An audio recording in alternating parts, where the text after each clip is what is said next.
The latest two episodes of Fionna and Cake raise an important question. A question that prompts an interesting subject. Can one change their destiny? More specifically, what would the outcome be if that was possible? Let me explain.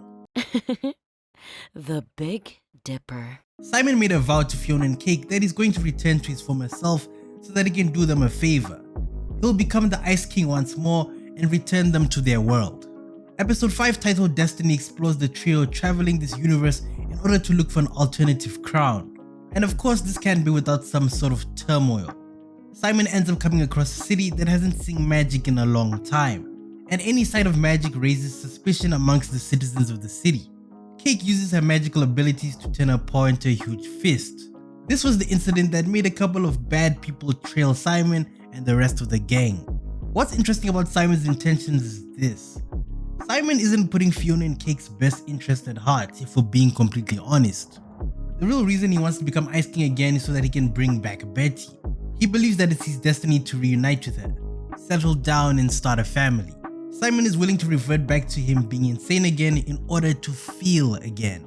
Remember how in the previous episode we learned how Simon has a bit of PTSD and depression? He feels like an outsider, even though now he's in a state of normalcy.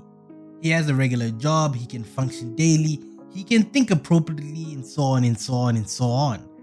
But clearly he feels as though he cheated his destiny. Matter of fact, he feels like it's incomplete. I read this article on philosophy recently and I think this applies to the character discussion. The text reads, "Most important of all, of course, is the question of an individual's power to contribute to the shaping of history. According to Destiny notions, there is a fixed divine goal which will be attained no matter how much we strive against it. Human actions don't make any difference.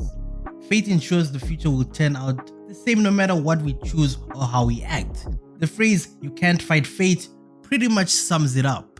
This basically describes Simon, a man so hell-bent on reaching his goal, he's willing to do whatever it takes. But this also raises the question, is it worth it? At the end of episode 5, we find out that this universe's crown is broken. However, there's still a remnant of the crown that was being worn by one of the side characters. This jewel from the crown was making her sick. She had no idea it was from Ice King's crown, but that's besides the point. The next episode explores Destiny in a darker sense.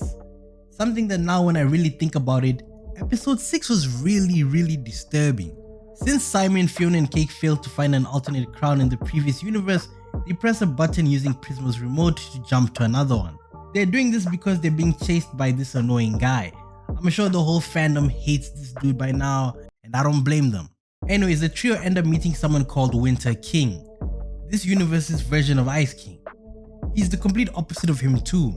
He's charming, he's calm, and he's fully functional. The Winter King breaks into song and tells Simon that the real reason he's able to stand his own and not succumb to the crown's power and become a madman like Ice King is simply because he manifested it and fought its power.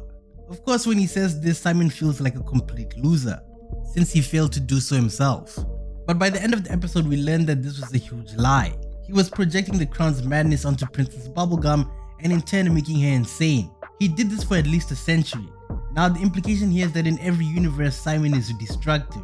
As much as he feels vindicated by the end of the episode, it seems that throughout the multiverse, Simon's destiny is one shrouded in chaos and inevitable suffering. There is no universe where Simon doesn't come in contact with the crown, and there is no universe where Simon doesn't lose Betty. There's an interesting quote from Master Oogway from Kung Fu Panda that states, "One often meets his destiny on the road it takes to avoid it." I think Simon fits this perfectly. As much as Simon is a character we've all come to pity at this point, it's interesting to look at the people he's met along the way. Finn, Jake, Marceline.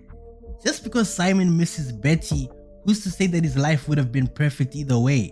Let's say Simon never became Ice King. Maybe Betty would have died of natural causes, leaving Simon more nuts than he would have been as Ice King. Just some food for thought. The problem with Destiny is that you never know why things happen the way they do. I'm sure you can relate to a time in your life when you planned something to the T, only for the universe to put up a big barricade in the way and show you the finger. Not the pinky, not the index, but the middle finger. It happens.